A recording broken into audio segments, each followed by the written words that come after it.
E essas duas palestras antes do painel são duas palestras de parceiros aqui do Mobile Time, o Rodrigo Scott da Nama e o Felipe Shepard da OpenBox.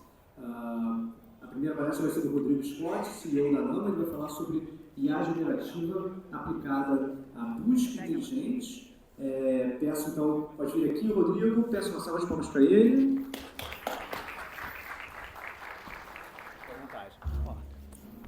Valeu. Vou abrir só o meu notebook aqui. Ah, você vai controlar ele, né? Vou controlar aqui. Não, tá ótimo.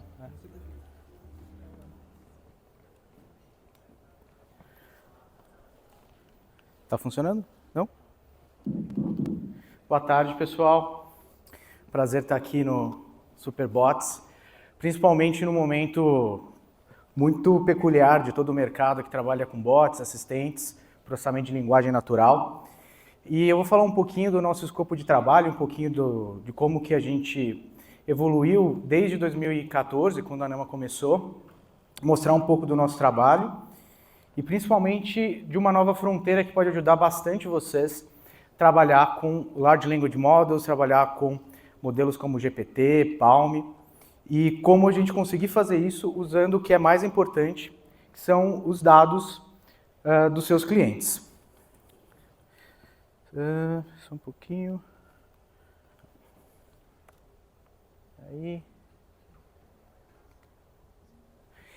Então a gente tem uma trajetória onde a gente começou lá atrás, a gente desenvolveu uma ferramenta de chatbot com IA lá em 2014 para 15, e a gente foi implantando isso em diversos clientes, principalmente enterprise, e a gente viu muitas dificuldades, principalmente para escalar. E as dificuldades de escalar estavam muito ligadas a desenvolvimento de fluxos, desenvolvimento principalmente de fax. Então, em toda a nossa trajetória, principalmente na nossa trajetória que a gente foi acelerado pelo Google, e a gente teve muita experiência e aproximação com o mundo de machine learning muito cedo. Então, a gente teve uma área de P&D que acompanhou desde o começo, lá no final de 2018, começo de 2019, os Transformers. Os Transformers é um tipo de tecnologia que foi basicamente o começo de toda essa revolução de GPTs. Então o Google cunhou esse desenvolvimento lá atrás, e quando a gente descobriu isso e começou a pesquisar, isso explodiu nossa mente e basicamente mudou o nosso business, mudou o nosso negócio. E em 2020 até 2021 a gente começou a preparar um outro tipo de plataforma e começou a colocar isso no mercado ali em 2021. Então, um pouco do que eu vou falar aqui tem muito embasamento nessa trajetória prática do mercado. Então, hoje a gente está num momento de explosão de IA generativo. Então, lá no passado, a gente experienciava muito as questões com relação a, chatbot com IA vale a pena, para a gente chegar no momento que isso vai ser um verdadeiro game changer, já está começando a virar um game changer dentro do nosso mercado. Então, para sumarizar, o que é o Generative AI? Basicamente, diferente de Machine Learning e Deep Learning, é trabalhar com inputs complexos e outputs complexos e generativos, diferente de outros momentos de IA, onde a gente tinha inputs complexos e outputs simples, como Deep Learning, e inputs simples e outputs previsíveis, como Machine Learning tradicional. E qual que é o grande ponto da revolução aqui?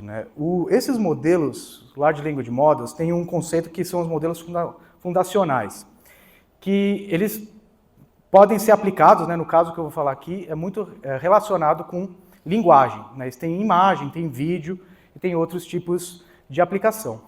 Mas um ponto bem interessante é que esses modelos eles são multitarefa, ou podem ser multitarefas. Então, diferente de você treinar vários modelos específicos para várias tarefas específicas, você tem um modelo que faz muitas coisas. Ele faz várias tarefas. Ele pode responder perguntas, ele pode resumir textos, ele pode extrair informações. Então, por isso que quando você combina esses modelos com outros, você tem coisas muito bacanas, como Midjourney e ChatGPT. Eu vou ficar aqui por causa do passador, que está um pouco ruim. Mas vamos considerar, então, uma jornada. Seu cliente ele quer perguntar sobre um suposto aqui usuário interno de uma empresa. Então ele está trabalhando, ele quer saber quem são os concorrentes e quais são as participações desses concorrentes, qual que é a participação de mercado. Como que você vai fazer isso? Onde estão essas informações? Então, basicamente, o que a gente tem que entender é que o contexto certo e as informações que já existem dentro das empresas é mais importante do que a própria IA generativa. Então, como que a gente sai desse buzz e começa a de fato, extrair todo esse poder dos dados que estão nos clientes com IA generativa? O primeiro ponto é entender para deixar treinamento para trás. Muito tem se falado de fine tuning, pre-training, que é um ponto que eu vou entrar aqui, e principalmente treinamento mais clássico de intenção e entidade, que é um processo extremamente custoso, tanto de tempo e pode ser também de dinheiro. Então, o processo de indexar é um processo que faz toda a diferença quando a gente está trabalhando com esses modelos de linguagem, principalmente com esses modelos de linguagem dentro dos dados dos clientes. Então, a gente tem duas formas para trabalhar com os dados dos clientes, ou os dados pessoais, para fazer uma interação. Primeiro, é utilizando uma base externa, e o segundo é manipulando o modelo. Então, o que significa isso?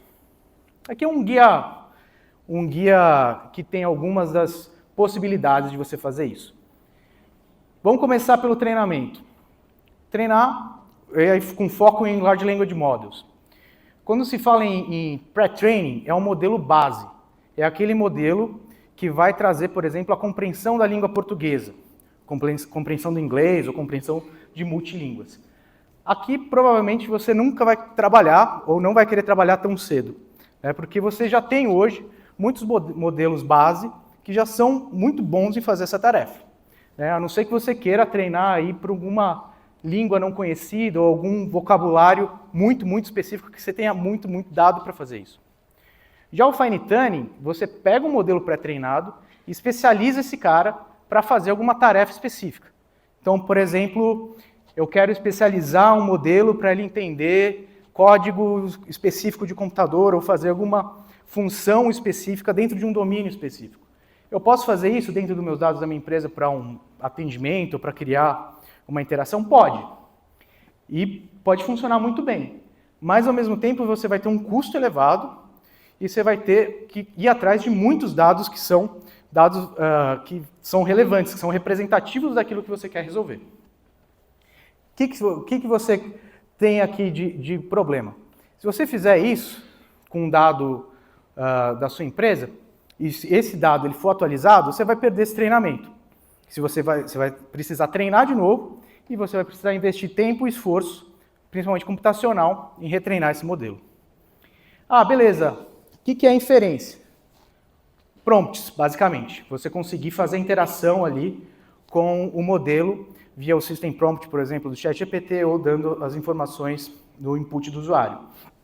Aqui você consegue contextualizar um modelo, você consegue atualizar, mas você tem um limitante aqui. Primeiro, que o modelo tende a esquecer com cada vez mais informações. E segundo, se você jogar tudo dentro do System Prompt ou ficar olhando só para essa funcionalidade do System, para ele dar uma resposta, você vai ter um custo muito elevado. Quanto mais tokens, por exemplo, dentro do caso do ChatGPT, no System, e mais tokens dentro do histórico do usuário, mais caro vai ser a sua interação. E aí a gente entra numa nova fronteira, que é indexar, índice. Aqui a gente vai trabalhar com uma busca semântica dentro de uma base de conhecimento já existente. E como que funciona esse processo de busca semântica? Então, dentro daquela ideia da jornada do usuário, aqui a gente, respondendo aquela pergunta de quem que são os nossos concorrentes e quais as participações, a gente vai fazer uma busca que é diferente de uma busca de palavra-chave, para alimentar um Large Language Model para compor uma resposta coerente, onde você tem controle de todos esses aspectos.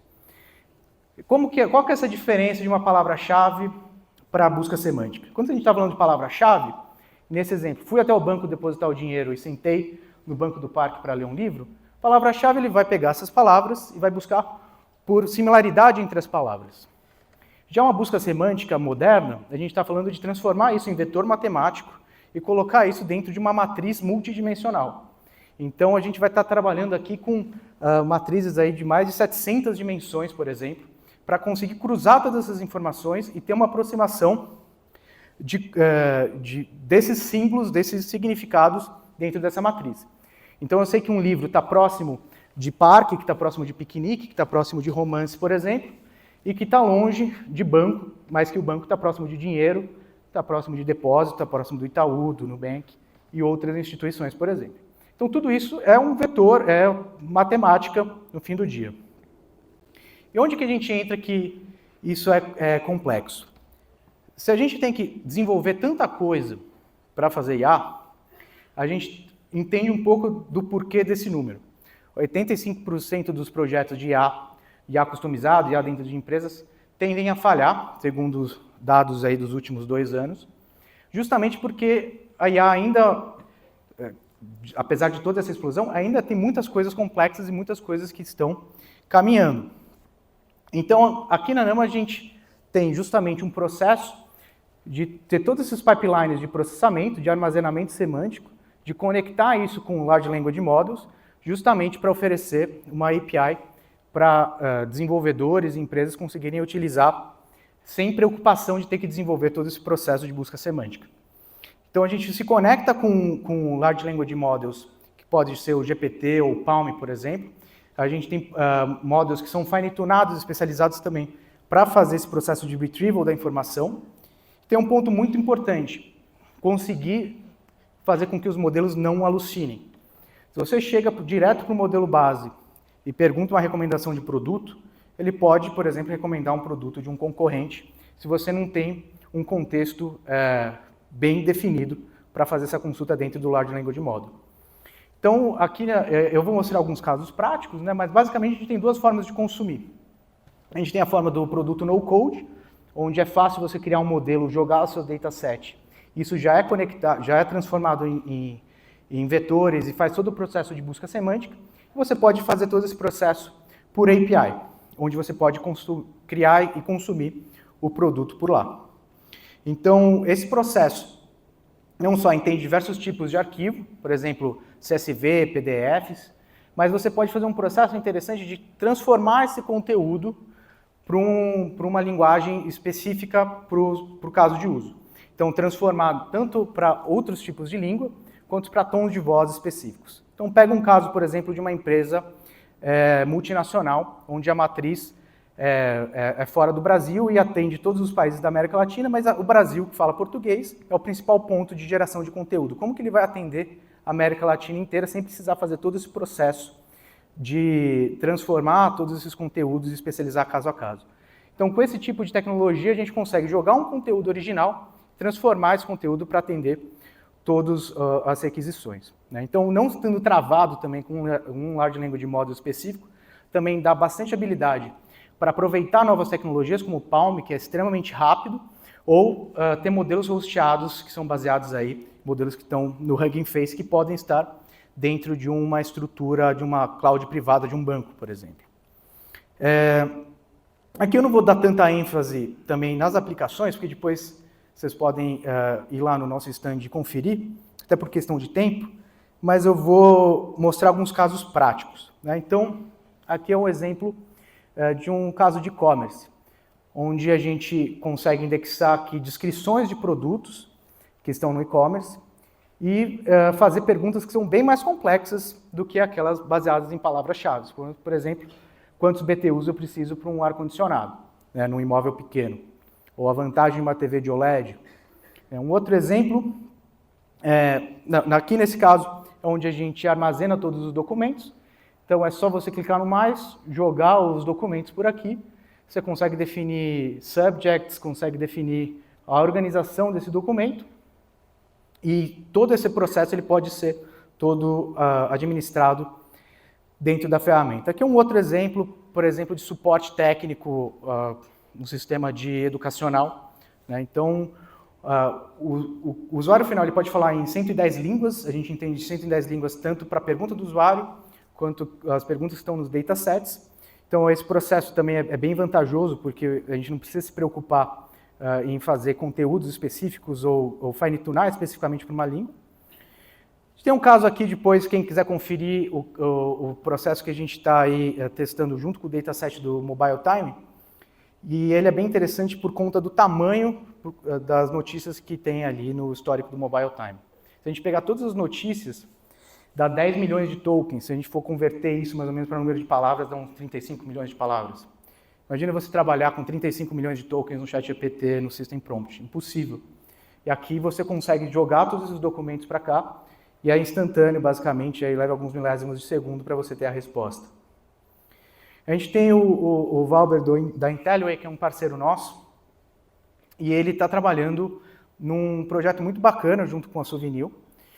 Então, tem 215 documentos técnicos de tintas, então documentos extremamente específicos, extremamente densos, que eles vêm dessa forma. Então, quando a gente... E o caso da Intellway, eles têm um produto que tem vários módulos proprietários, ele está usando a Nama e está usando o Watson também para criar um produto conversacional, uma solução conversacional. E aí ele consome nossa API. Essa API é extremamente simples de integrar e a gente consegue responder perguntas, por exemplo,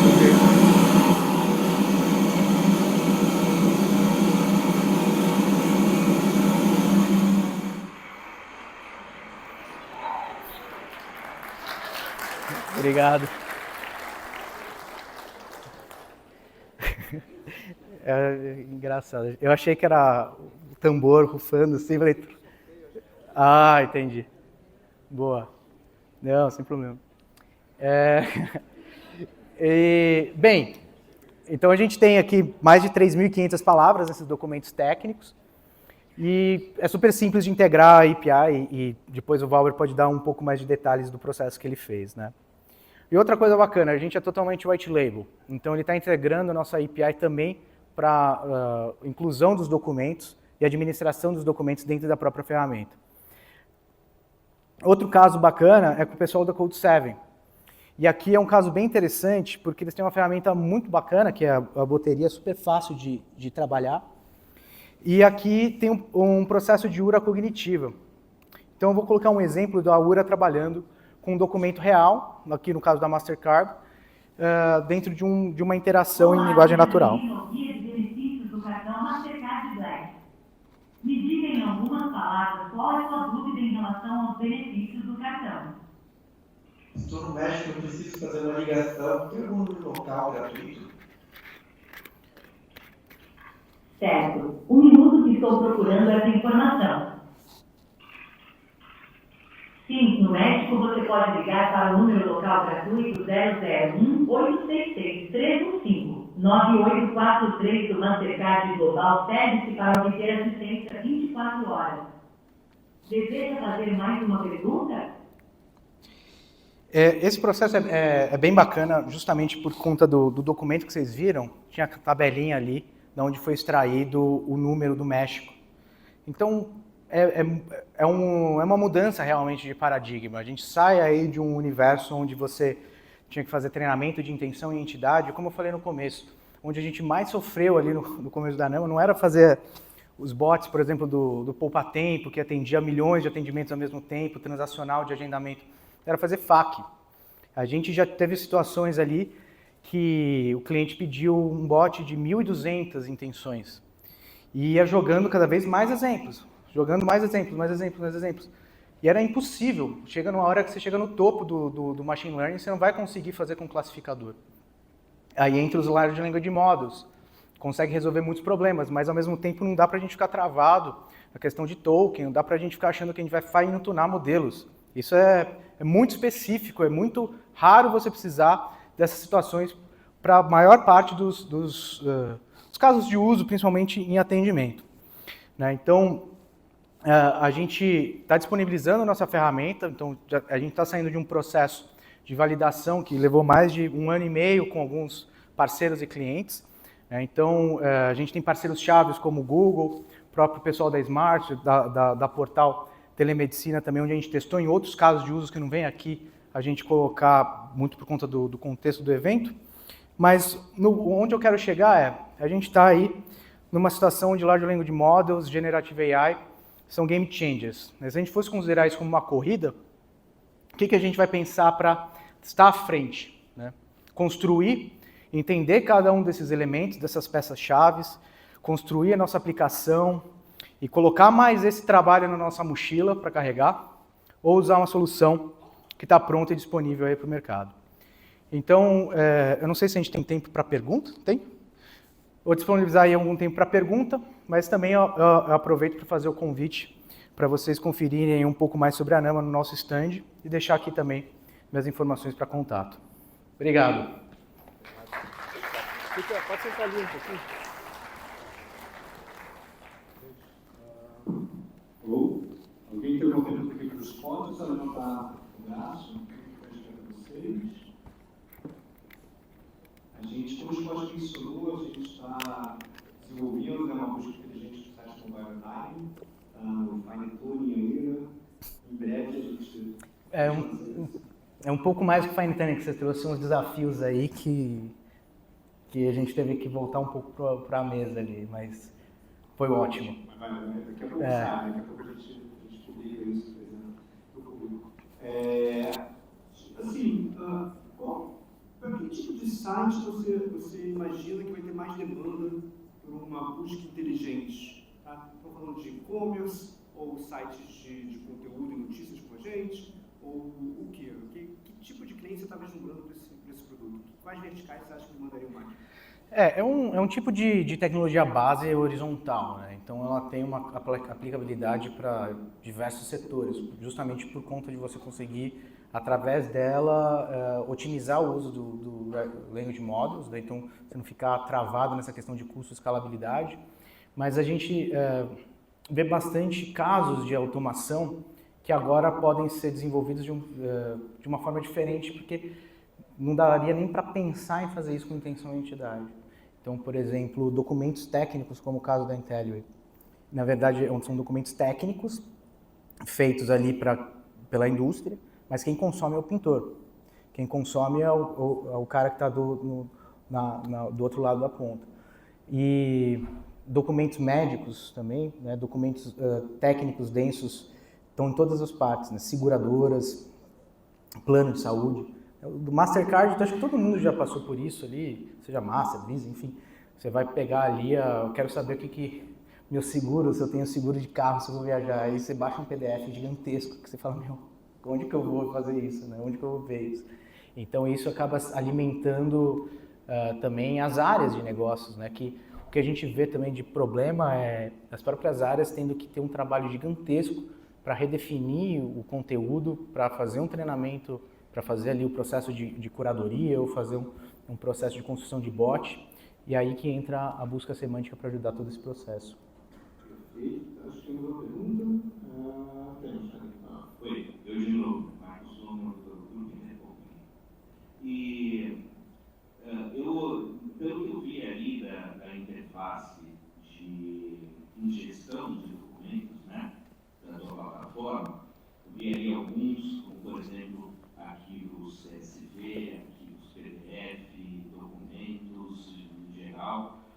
Como é que está a sua plataforma para receber dados tabulares? Por exemplo, se eu quiser ingerir um arquivo CSV grande de dados censitários do município e dali eu quiser fazer perguntas para esses dados censitários, como é que a tua plataforma está respondendo a esse tipo de informação? Ótima pergunta. Então, eu acho que o CSV é um tipo de formatação mais tranquila. O próprio processo do Mobile Time ali, 35 milhões de palavras, vem num CSV, né? Apesar de ter mandado por WhatsApp 75 megabytes, mas quando você dá 2 cliques ali, demora. Então, quando é um processo, por exemplo, no caso aqui do Mobile Time, a coluna estava separada, cada um dividido em conteúdos específicos. Então, título, texto do post, data, link. Então, esse processo é super tranquilo. Basicamente, clica, segura e arrasta, ele processa. Aí, quando a gente está entrando em tabelas, onde você tem que o modelo racionalize sobre a tabela e cruze uma célula a outra, né? Aí existe sim um ponto de desafio, primeiro pelo tamanho e qual que é o tipo de cálculo que você quer fazer, ou racionalização que você quer fazer. Então a gente seta a expectativa do cliente, que é tipo um light reasoning que a gente faz aqui. Existe uma capacidade, por exemplo, aquela tabela do Mastercard é uma tabela simples, né? Tabelas mais simples é ok, só que a gente não pode também setar uma expectativa que você vai colocar uma tabela de uma DRE ali, super complexa, dentro de um PDF, que o PDF tem várias estruturas, e você achar que aquilo vai dar um resultado 100% certo. Pode dar, Mas aí por isso que eu falo que é o light reasoning. Não, você está à expectativa porque esse tipo de processo, existem mais pipelines para tratar, mais formas de você identificar isso. E o que a gente se compromete no estado do produto hoje é permitir um acesso de tabelas mais tranquilas, CSVs estruturados, ok, tabelas um pouco mais complexas que aquela, vai bem, mas a nossa sugestão é testa. Joga lá, vê como que funciona, mas também não sai vendendo que se você vai fazer um assistente que vai ler a DRE e fazer o seu plano de negócios com base perfeitas ali no número, né? Até o Code Interpreter do próprio GPT tem muitas limitações ainda dentro disso, apesar de estar muito bom, e é onde que o mercado vai se desenvolver muito bem em cima disso, eu imagino, aí nos próximos um ano e meio.